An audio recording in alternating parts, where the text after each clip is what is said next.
First contact's price. Dr. Elena Santos stood at the observation deck of the ESS Curiosity, Earth's most advanced deep space research vessel, watching as the impossible unfolded before her eyes.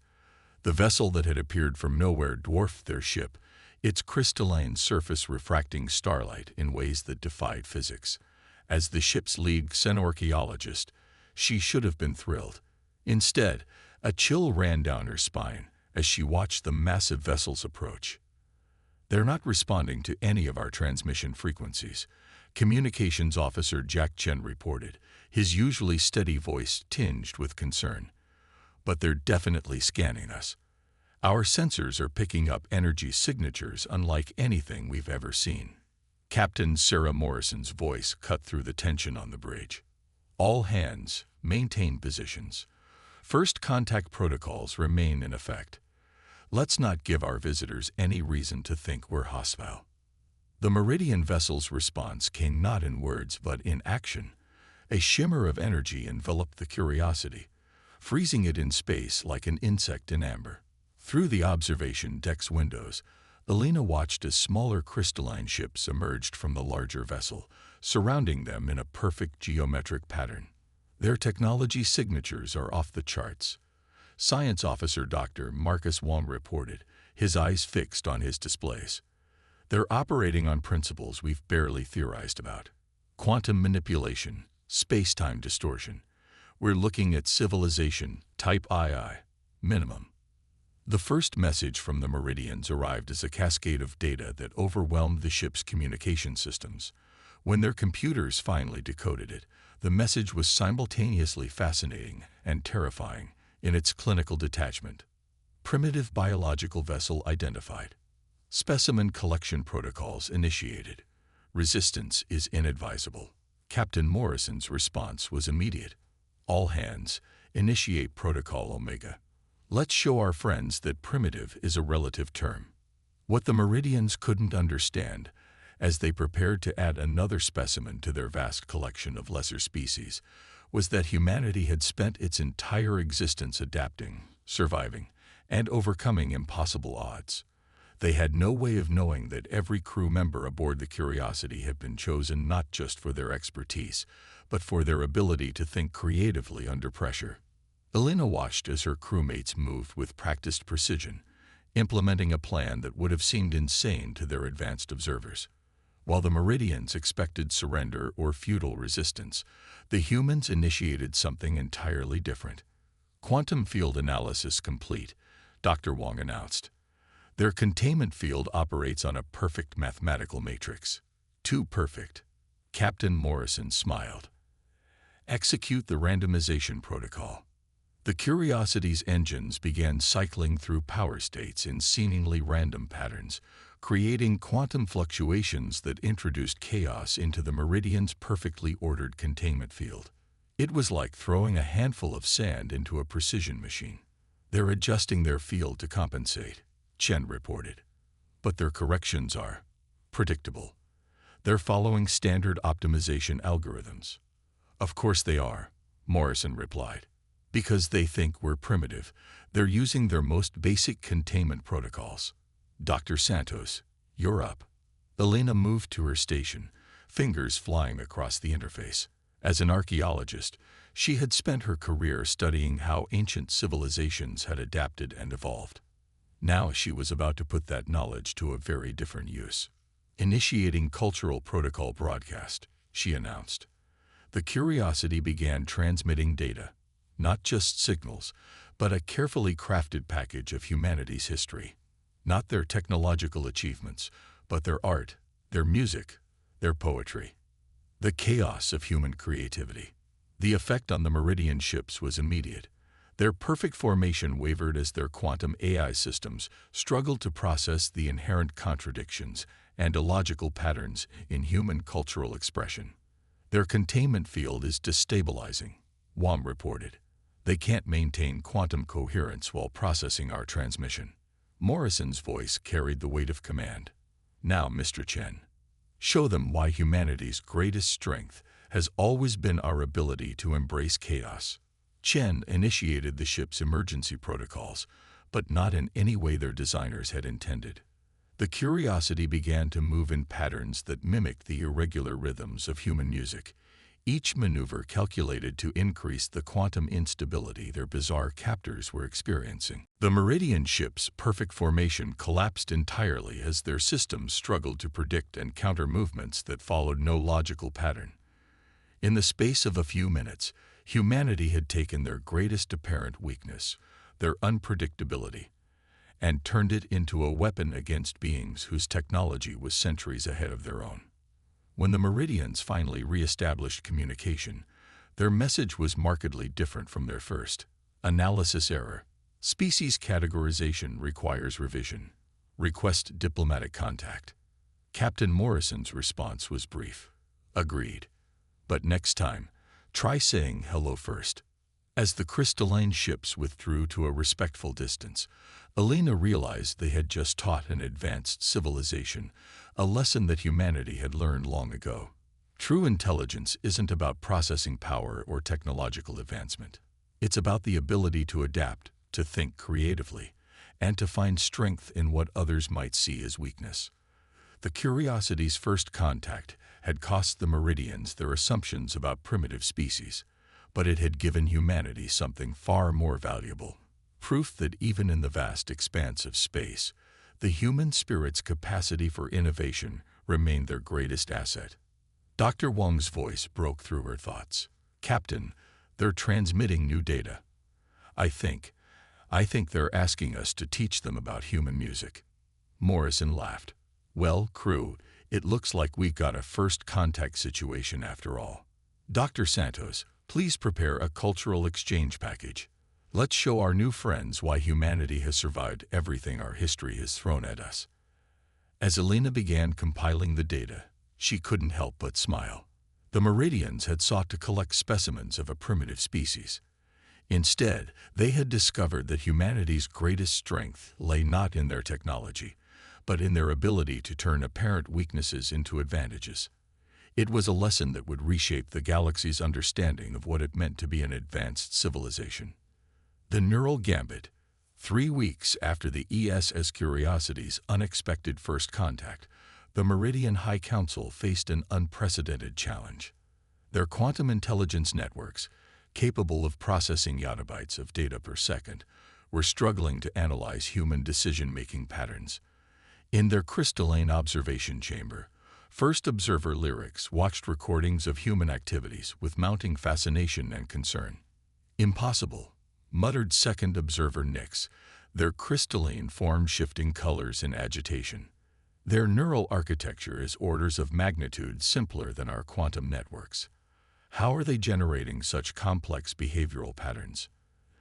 The answer to that question had become the Meridians' most pressing concern. The humans had been invited to establish a temporary research base on Meridian Prime, officially for cultural exchange. In reality, the Meridians hoped to understand how such a technologically inferior species had managed to disrupt their containment fields.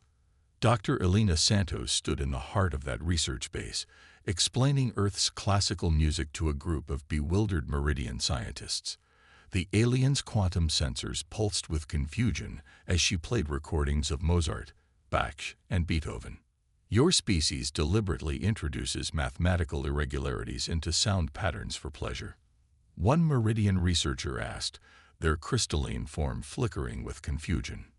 We call it artistic interpretation, Alina replied, hiding her amusement. Each performer adds their own unique variation to the original composition. Meanwhile, in another section of the base, Dr. Marcus Wong worked with Meridian quantum engineers, supposedly sharing insights about human computer systems. What the Meridians didn't realize was that every interaction, every piece of information shared, was part of a carefully orchestrated strategy. Captain Morrison, coordinating from the Curiosity, received Wong's latest report with satisfaction. They're still trying to model our neural networks using quantum algorithms. Affirmative. Wong's response crackled through the secure channel. They're convinced our biological computing is a simplified version of their quantum systems. They haven't grasped that it's fundamentally different. The Meridians' mistake was assuming that human consciousness was merely a less advanced version of their own quantum processing. They didn't understand that biological neural networks operated on principles that their perfect quantum algorithms couldn't replicate. Jack Chen, monitoring Meridian communications from his station, picked up interesting patterns. "Captain, their quantum networks are showing signs of strain. They're dedicating more processing power to analyzing human behavior than to any other function." Morrison nodded. "They're looking for patterns that don't exist. How's Project Labyrinth proceeding?" "Dr. Santos has them thoroughly confused with human art and music," Chen reported. "Dr. Wang's team has them trying to quantify human intuition using quantum equations, and the cultural exchange teams are introducing them to human games and sports." The Meridian's quantum networks were designed to find optimal solutions through perfect calculation. But human activities, from chess to basketball, from musical improvisation to artistic creation, operated on principles that defied such optimization. In their observation chamber, first observer Lyrics made a startling discovery. The humans aren't following any discernible pattern because they're not trying to optimize their actions. They're deliberately introducing variations and imperfections. The revelation sent shockwaves through the Meridian scientific community. Their quantum networks, designed to find perfect solutions, were being overwhelmed by the beautiful imperfection of human thought processes. Dr. Wang's team pushed this advantage further by introducing the Meridians to human mathematical concepts, particularly chaos theory and fuzzy logic. The aliens' quantum systems, built on binary certainties, struggled to process mathematical models based on uncertainty and probability. "Their entire civilization is built on the pursuit of perfection," Elena observed during a secure briefing. "They can't comprehend that our strength lies in our imperfection, in our ability to operate in uncertainty." The crisis point came when the Meridians attempted to create a quantum simulation of human consciousness. Their most advanced networks, trying to model the seemingly simple human brain, began experiencing cascading failures. "Their quantum systems are based on finding perfect solutions," Wang explained to Morrison.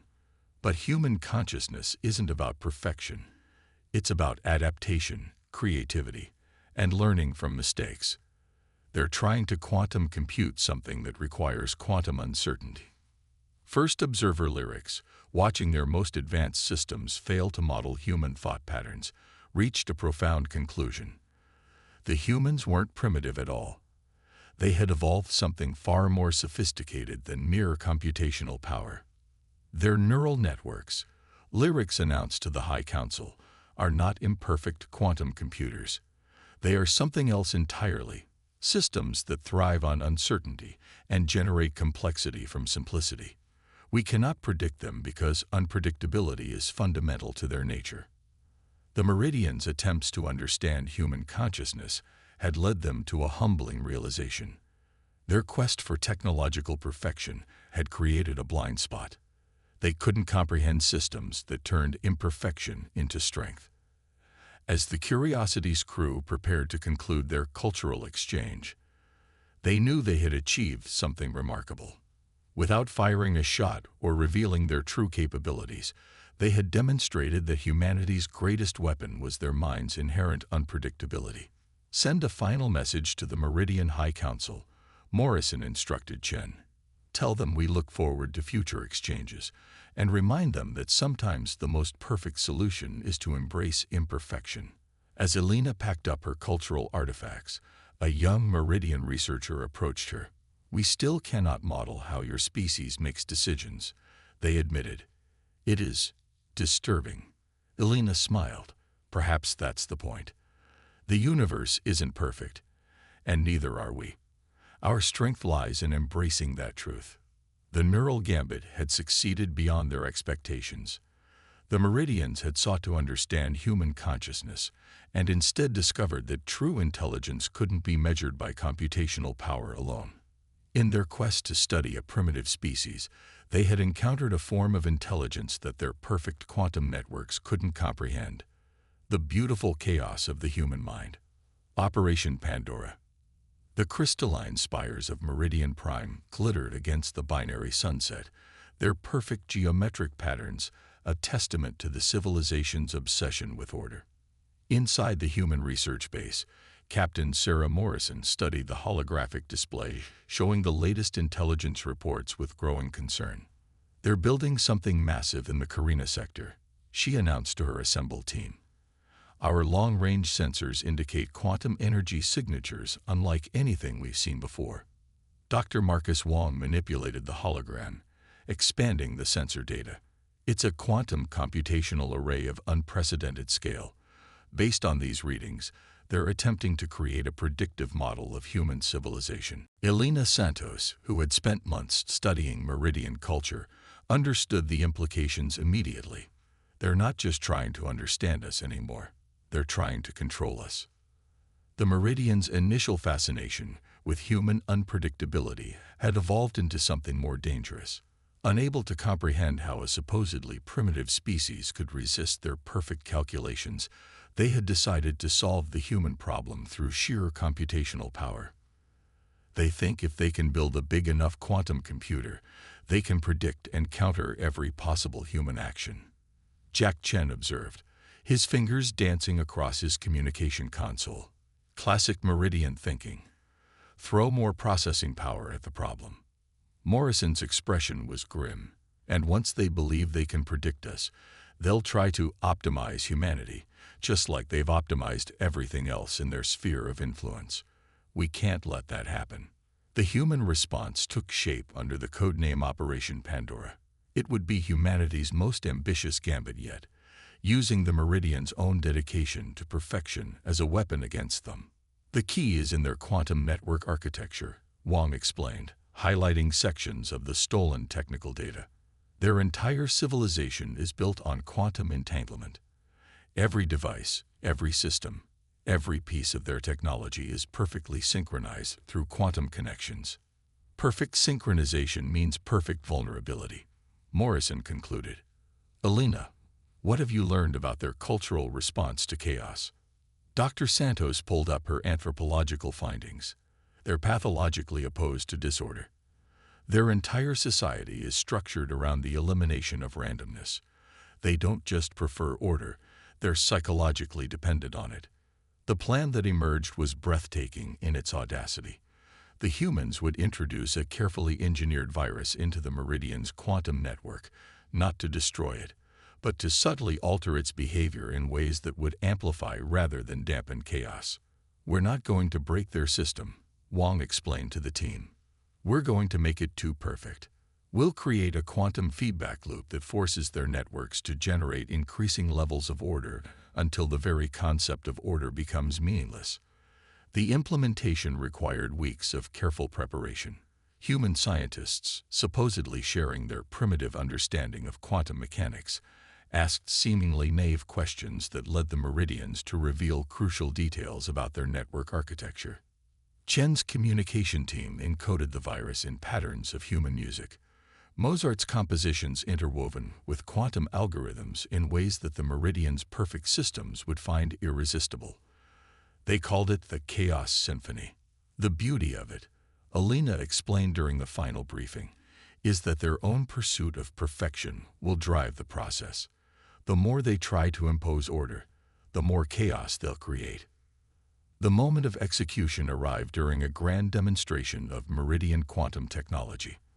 As their hosts proudly displayed their new predictive array, designed to finally solve the human puzzle, the Curiosity's crew watched their plan unfold.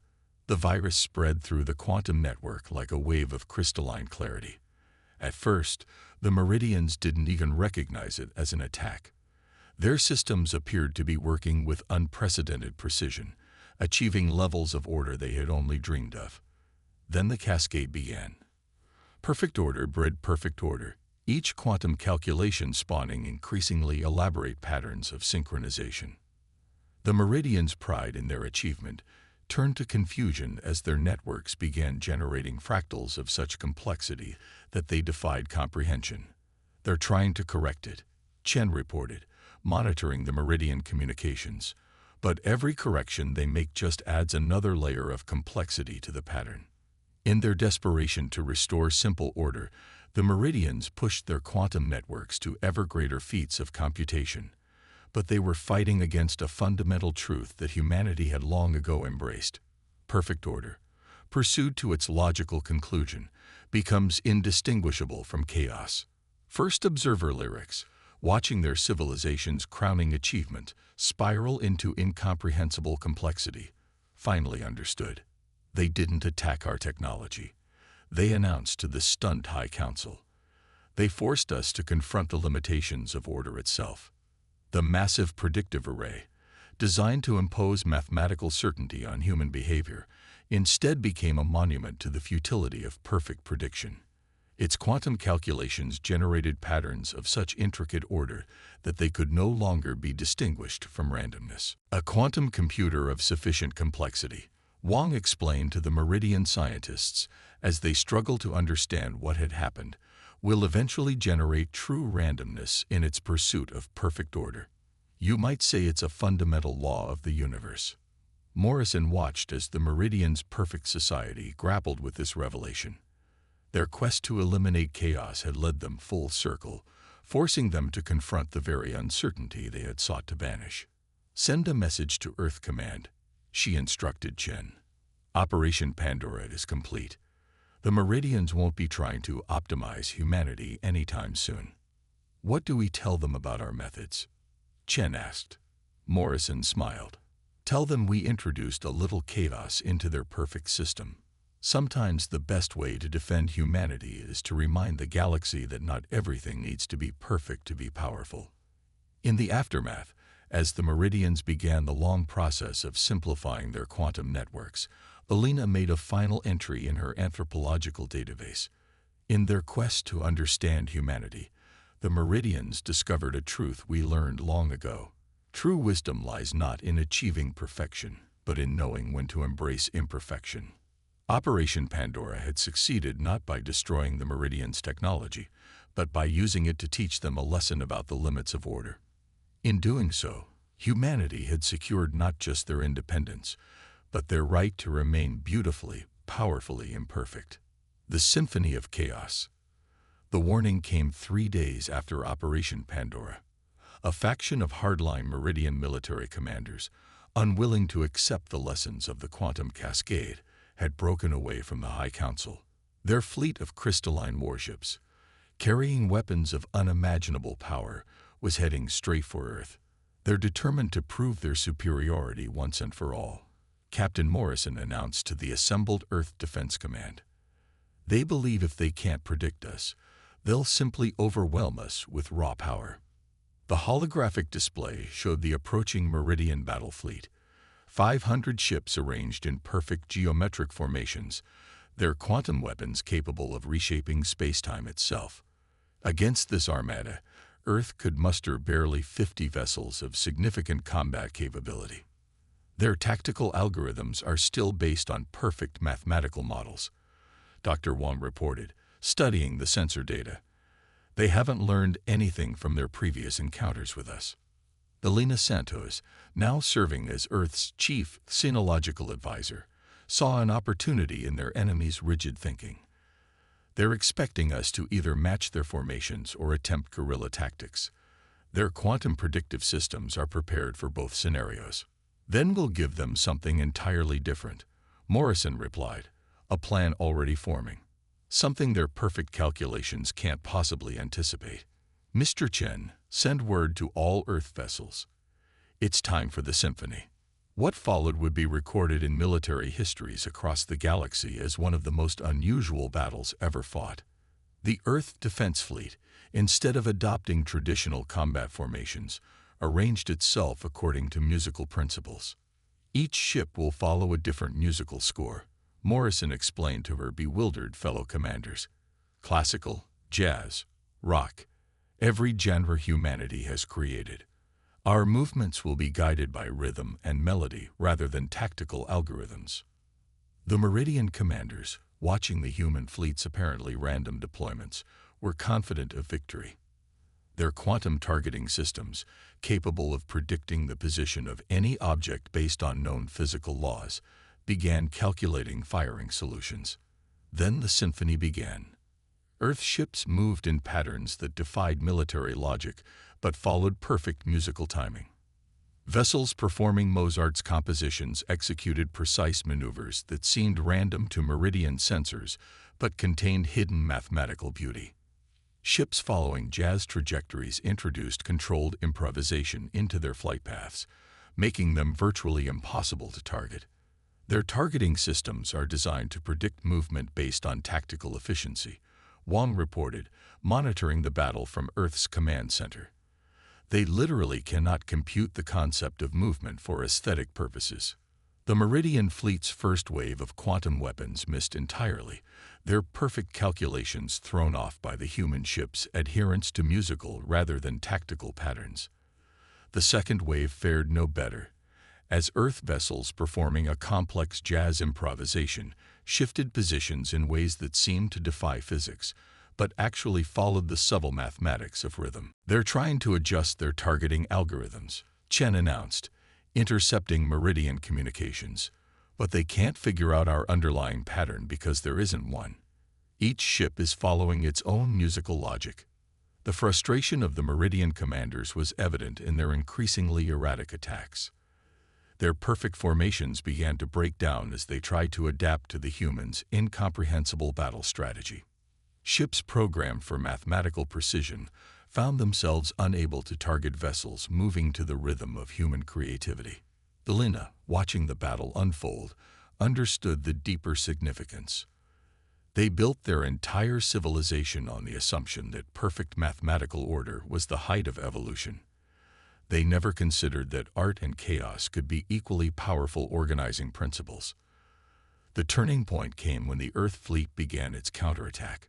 Ships moving in harmonic patterns created interference waves in the Meridian's quantum targeting fields. Vessels following syncopated rhythms exploited gaps in the enemy's perfect geometric formations.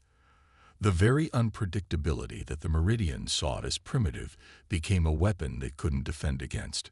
Their quantum weapons require precise space-time coordinates to function, Wang explained as the battle progressed. Our musical movements are creating quantum uncertainty fields that their technology can't compensate for. Morrison watched as the mighty Meridian fleet fell into disarray. Their attempts to impose order on the battle only made them more vulnerable to the humans' artistic chaos. Ships that could reshape reality found themselves unable to lock onto targets moving to the beat of human music. "Send the final movement," she ordered. The Earth fleet executed its most audacious maneuver yet, a synchronized performance of Beethoven's Ninth Symphony, translated into three-dimensional space combat. The Meridian fleet's formations collapsed entirely as their quantum targeting systems overloaded trying to predict the seemingly random but perfectly orchestrated movements. In the end, the hardline Meridian commanders were forced to retreat, their perfect weapons rendered useless by humanity's fusion of art and warfare. Their fleet, which could have reduced planets to quantum singularities, had been defeated by ships dancing to the rhythm of human creativity. "Send a message to the Meridian High Council," Morrison instructed Chen as the enemy fleet withdrew. "Tell them that warfare, like music, is an art form. Perhaps it's time they learn to appreciate a different kind of harmony." In the aftermath, as Earth celebrated its improbable victory, Elena made a final observation in her xenological reports. The Meridians sought to perfect warfare through mathematics and physics. In doing so, they forgot that conflict, like all human endeavors, is ultimately an expression of creativity. Their perfect weapons were defeated not by superior technology, but by humanity's ability to find beauty in chaos and strength in artistic expression. The Symphony of Chaos had demonstrated a truth that would reshape galactic military doctrine. True tactical superiority comes not from computational power or technological advancement, but from the ability to transcend predictable patterns and embrace the artistic nature of warfare. Evolution's children. The Great Hall of the Galactic Concordat fell silent as first observer lyrics approached the podium. Representatives from 1,000 civilizations waited to hear the Meridians' findings on the species that had transformed their understanding of evolution itself. "We came to this council believing we represented the pinnacle of technological and cultural evolution," Lyrics began, their crystalline form reflecting the light of 100 suns. We were wrong. The holographic displays activated, showing the battle that had become known as the Symphony of Chaos, alongside data from Operation Pandora and the neural pattern studies. But instead of highlighting human weakness, the presentation revealed something far more profound. For 10,000 years, we pursued perfection through quantum computation and technological advancement, Lyrics continued. We assumed that evolution would naturally trend toward perfect order and predictability. The humans showed us that we had fundamentally misunderstood the nature of evolutionary advancement. Dr. Elena Santos, now serving as Earth's ambassador to the Concordat, watched as her former research subject became humanity's strongest advocate. The irony wasn't lost on her. Their neural networks, which we dismissed as primitive, are actually more advanced than our quantum systems, Lyrics explained. While we pursued computational power, they evolved adaptability. While we sought to eliminate uncertainty, they learned to thrive within it. The evidence was undeniable. Human brains, operating with mere chemical and electrical signals, could generate solutions that quantum computers the size of planets struggle to match. Their primitive biological systems had proven more capable of genuine innovation than the most advanced artificial intelligence. Consider their art, Lyrics continued, as examples of human creativity played across the holographic displays. We saw it as meaningless variation, yet it represents something our civilization had lost: the ability to find new patterns within chaos, to create meaning from uncertainty. Captain Morrison, watching from her position in the Earth delegation, remembered the strange path that had led them here. What had begun as a first contact scenario had evolved into a conflict that redefined the very meaning of advancement. The humans didn't defeat our military through superior technology, Lyrics acknowledged, causing a stir among the assembled representatives. They defeated us by demonstrating a form of advancement we had never considered possible: the evolution of controlled chaos. Dr. Wang's latest research appeared on the displays, showing how human neural networks could generate ordered patterns from random inputs more efficiently than quantum systems. The implications were staggering. Their civilization appears primitive because we were measuring the wrong things, Lyrics explained. We counted computational power and technological achievement. We should have been measuring adaptability and creative potential. The presentation shifted to show human history, a species that had gone from stone tools to space travel in a mere fraction of the time it had taken other civilizations. A species that had survived countless near-extinction events, not through perfect planning, but through unprecedented adaptability. Look at their response to Operation Pandora, Lyrics continued. When our quantum networks began generating excess order, we were paralyzed. The humans would have seen it as an opportunity for creation. Their entire history is a testament to finding opportunity in chaos. Jack Chen, monitoring the reactions of various species through their communications channels, noted the shifting attitudes. The initial skepticism was giving way to something approaching awe. We believed that advancing beyond biological evolution meant eliminating uncertainty, Lyrics said. The humans showed us that true advancement means embracing uncertainty as a source of strength. Their apparent primitiveness is actually the result of evolving past our need for perfect order. The evidence was compelling. Human societies, despite their seeming chaos, consistently produced innovations at a rate that more ordered civilizations couldn't match. Their primitive art had proven capable of disrupting quantum targeting systems. Their simple neural networks could solve problems that quantum computers found incomputable. We recommend, Lyrics announced, that humanity be recognized not as a primitive species in need of guidance, but as an advanced civilization that has evolved along a different path, one that may well represent the future of all species. The recommendation sent shockwaves through the Concordat.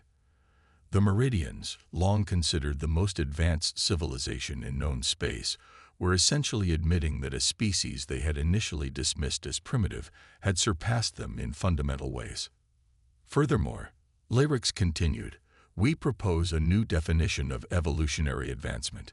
one that measures not just technological achievement, but adaptive potential, not just computational power, but creative capacity, not just the ability to impose order, but the ability to derive strength from chaos. Elena rose to address the Concordat. "We never sought to prove our superiority," she said. "We simply refuse to accept limitations on our potential. Every species here has evolved to survive in their own way. Perhaps it's time we all learned from each other's paths." The resolution passed unanimously. Humanity was formally recognized not just as an equal member of the galactic community, but as representatives of an entirely new path of evolution, one that had transcended the traditional boundaries between order and chaos. As the session concluded, Morrison turned to her crew. "Well, it seems we've managed to redefine evolution itself. Not bad for a primitive species." Wang smiled. "The real question is, what do we evolve into next?" "Whatever it is," Elena replied, watching the assembled species begin to mingle and interact in new ways, "I suspect it will be beautifully unpredictable." In her final report to Earth, Elena wrote, "We came to the stars expecting to be judged by our technology. Instead, we were judged by our potential. The Meridians sought to perfect themselves through computation and control. We perfected ourselves by embracing imperfection itself. In doing so, we didn't just prove ourselves their equals. We showed them, and the galaxy, that evolution has more paths than anyone imagined. We are all evolution's children, each walking our own path to the future." As the delegates departed the Concordat, a new era of galactic civilization was beginning. One where perfection was no longer the goal, but rather the ability to find strength in imperfection, opportunity in chaos, and beauty in the endless dance between order and uncertainty. Humanity had not just secured its place among the stars, it had helped the galaxy remember that true advancement means never stopping to question, to create, to evolve.